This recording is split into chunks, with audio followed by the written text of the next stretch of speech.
Pemirsa, kita ke kabar selanjutnya. Kebakaran hutan atau lahan di Sampit, Kabupaten Kota Waringin Timur, Kalimantan Tengah semakin mengkhawatirkan. Bahkan hingga mengepung sebuah bangunan sekolah di Kelurahan Bamang Barat. Menurut pihak Sekolah Menengah Pertama Negeri 11 Sampit, asap dari kebakaran lahan tersebut telah mengganggu proses belajar dan mengajar karena membuat sesak nafas dan mata perih. Mencegah hal-hal yang tidak diinginkan, jam pelajaran yang seharusnya berakhir pukul 2:30 sore oleh pihak sekolah, para siswa dipulangkan 5 jam lebih awal.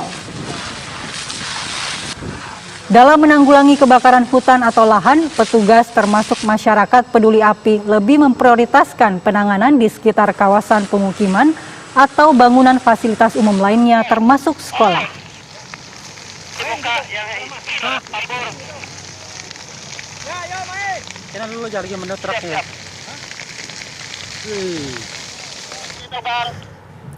Lalu bagaimana kondisi terkini kebakaran hutan dan lahan di Kabupaten Kota Waringin Timur, Kalimantan Tengah? Kita tanyakan kepada Bapak Multazam Anwar, Kepala BPBD Kota Waringin Timur. Selamat pagi Pak Multazam, bagaimana kondisi terkini kebakaran hutan di wilayah Anda pagi ini? Selamat pagi Mbak, kami sampaikan kualitas udara per jam 4 tadi pagi, kita kondisi udara sudah tidak sehat, PM 2,5-nya di angka 121. Kemudian kebakaran yang terjadi terakhir-terakhir ini, kalau kita melihat adalah bagian dari size up, jadi perluasan lahan-lahan yang terbakar sebelumnya. Dan sekarang sudah merambah ke fasilitas-fasilitas umum seperti yang dilaporkan tadi ke sekolah SMP 11. Dan sebagian sisi juga terjadi di perumahan-perumahan. Penanganan kebakaran yang cukup hebat kami laksanakan kemarin, itu hampir 12 jam kami penanganan di lapangan.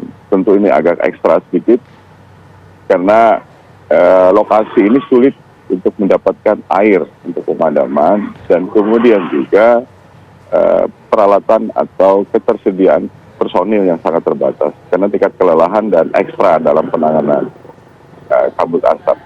Jadi berbeda kebakaran bangunan dengan kebakaran lahan gambut ya Mbak ya. Kalau gambut ini seperti kalau kita lihat di belakang, dia terus memproduksi asap dan asap inilah yang kemudian membuat kualitas udara kita tidak. Demikian Mbak. Lalu saat ini apa solusi atau penanganan yang tengah dilakukan Pak? Sekarang kami melakukan upaya-upaya pemadaman. Jadi tindakan sudah dibantu dengan unit heli waterbombing milik BNPB.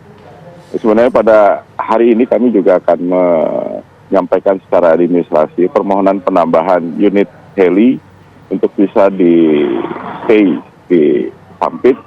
Karena Sampit ini juga bukan hanya menangani Kabupaten Kota Waringin Timur helikopternya, waterbombing juga di beberapa kabupaten yang lain di sekitarnya. Nah kami berharap mungkin pada kesempatan ini secara verbal kami mohon izin kepada pimpinan BNPB untuk bisa membantu unit waterbombing.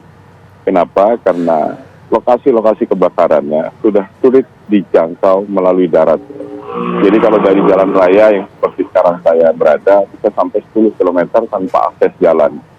Dan di dalam pelaksanaan ini, kita sudah melibatkan banyak sumber daya manusia dan berbagai sumber, termasuk juga dalam pendataan dan pencatatan kejadian.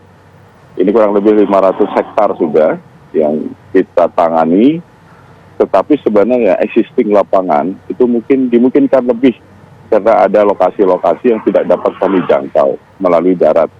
Bahkan kalaupun kami tempuh harus multimoda Mbak, jadi bisa darat, kemudian sungai, darat kembali.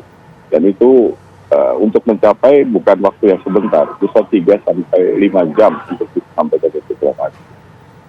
Nah upaya itu yang kami lakukan sekarang, selain pemadaman darat, kami bermohon penambahan unit waterbombing untuk menangani kebakaran-kebakaran yang sulit terjangkau. Baik, Pak Multazam, terima kasih atas informasinya. Mudah-mudahan karhutlah di sana bisa segera diatasi, Pak. Amin. Amin. Baik, selamat pagi.